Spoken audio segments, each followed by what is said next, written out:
أعوذ بالله من الشيطان الرجيم. بسم الله الرحمن الرحيم. يا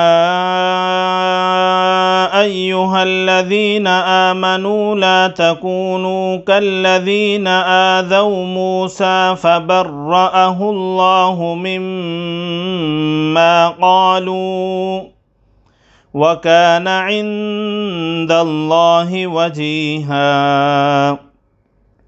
يا أيها الذين آمنوا اتقوا الله وقولوا قولا سديدا يصلح لكم أعمالكم ويغفر لكم ذنوبكم ومن يطع الله ورسوله فقد فاز فوزا عظيما.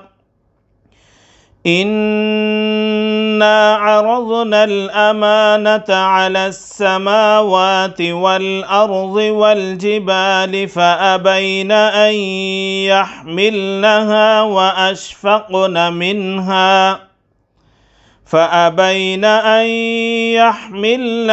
وأشفقن منها وحملها الإنسان إنه كان ظلوما جهولا. ليعذب الله المنافقين والمنافقات والمشركين والمشركات ويتوب الله على المؤمنين والمؤمنات وكان الله غفورا رحيما. صدق الله العظيم.